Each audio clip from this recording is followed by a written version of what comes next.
What's going on, sports card hobby family? We are back again. It is another day. It is another sports card video. How the heck are we doing? I hope that everyone had a great weekend, including those recovering from the National or maybe just another card show near you, local or regional or wherever, whatever you are doing in the card world. We are starting off a new week. Today we're going to be talking about, are you a sports card collector? Or maybe just a gambler that happens to be in the sports card world. Oh, would you look at that? Yeah, well... Would you look at that? Yeah, there's a few more blemishes on the card. Oh my gosh, just look at it. The card is not perfect. Just look at it. I think this is an interesting topic based on some observations that I noticed at the National, and we'll kind of tie it all together. Before I get started, big thanks to today's video sponsor, COMC.com, your home for buying, selling, and flipping all the hottest trading cards. Their consignment marketplace now home to over 32 million cards from baseball's biggest stars like Shohei Ohtani, Aaron Judge, and Mookie Betts to Marvel favorites like Spider-Man, Thor, and Captain America. COMC has something for every type of collector, so make sure to visit COMC.com today to build out your collection with your favorite cards. I'll have a link below as well as in the video description. Check it out. All right, friends, it is no secret that sports card breaks have become a huge part of hobby participation. Every damn day, baby. Every damn day we do it, boys. 9 a.m. in the backyard. Oh!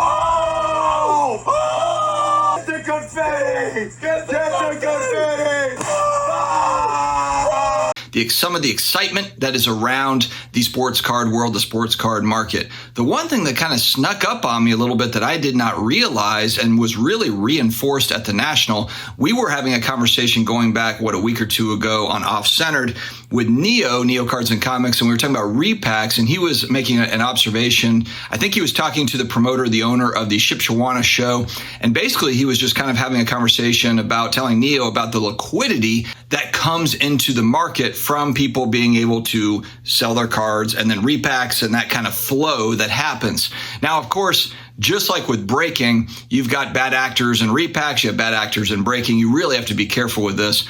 But at the National, Hit Parade, of course, massive company, they were paying up to 85% comps for their repack business. Now, for me, what kind of caught me off guard is I guess I just didn't realize how big of a market there is for repacks in general. And it's a lot bigger than I thought.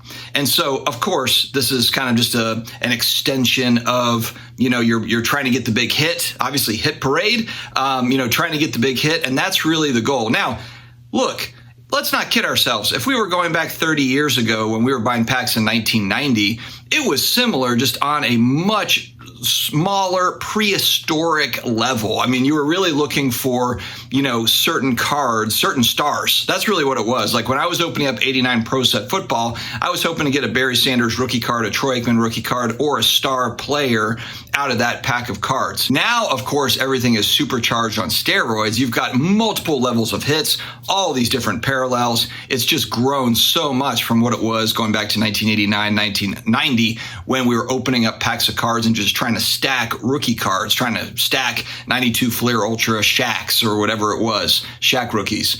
So we've evolved into this thing where now we've got breaks and then we've also got repacks. Sports betting as a whole has become a lot more accepted. 30 years ago, could you sports bet in maybe like a couple of states, Nevada, maybe one state?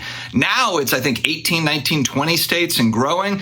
It feels like the lobbying on that side, whether it be Washington or state government or whatever it is, it's worked for those that have been promoting sports betting. And look, I think that there's a lot of fun in that, obviously. There's always, of course, dark sides and downsides to this sort of thing. But just like there are with a lot of things, the biggest thing is just not kind of abusing that particular thing. You want to make sure that you're everything in moderation, obviously.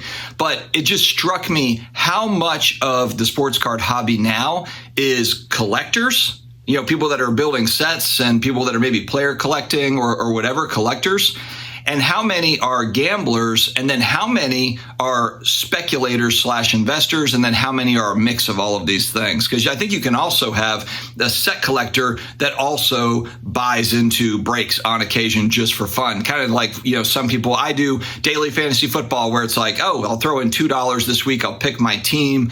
and then hopefully I can win the grand prize of $2,000 if I put in $2, let's just say.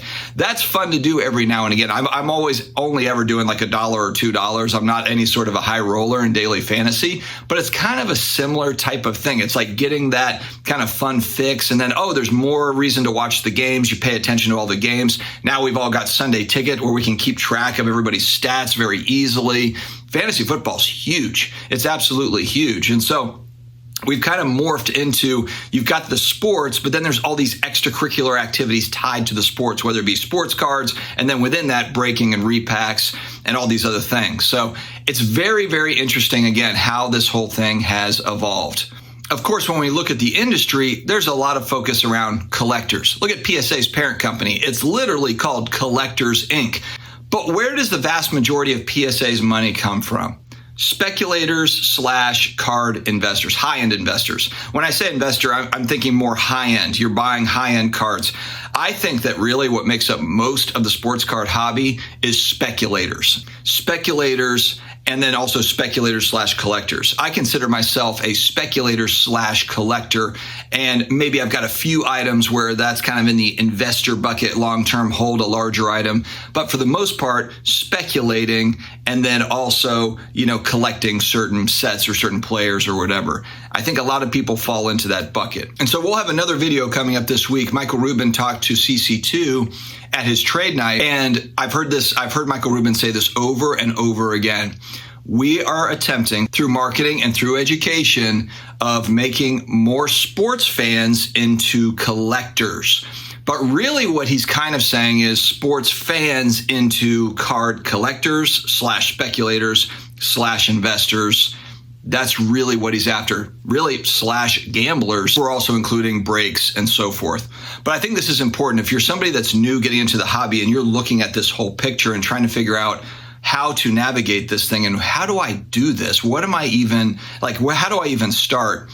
I think that that's kind of an interesting thing. And the big question to ask, I think, yourself, and I think, again, it's just all about self-awareness. I ask myself this too all the time. Am I more speculating here? Do I really believe in this long term? Is this just more of a fun, gambly thing? It's really identifying what are you doing here in the hobby? What are you trying to accomplish? And that way, once you know that, once you've answered that for yourself, and hey, maybe it takes you a little while to figure out exactly what that is, kind of getting in, buying into some certain things, kind of having a good experience, having a bad experience, having a mediocre experience, and then from there, figuring out how you're going to operate.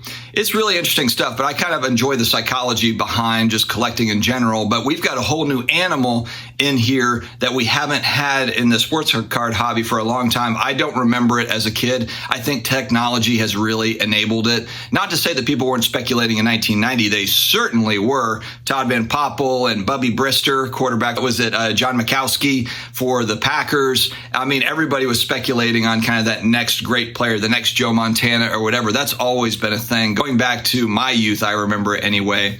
And so it's just a fun debate. It's kind of a fun topic, I think, to kind of venture into. But just coming back from the National and seeing all the action around breaks and repacks and just how big business that stuff really is, and there's been talk, if you take that away, then what's left? Are there enough collectors to make up the difference, or I guess collectors / speculators to make up the difference? Many people would just say, hey, that money would flow somewhere else in the hobby, and that could be true. Or do the people just go gamble somewhere else or go speculate somewhere else or whatever? It's interesting. And then, of course, another big question is that good for the hobby as a whole? Or is that just a part of a new sports card hobby ecosystem that we kind of have to accept, need to accept, maybe we should accept? Question mark? I guess that's just kind of the fun debate here. All right, guys, stay healthy, stay awesome, and I will talk to you again later.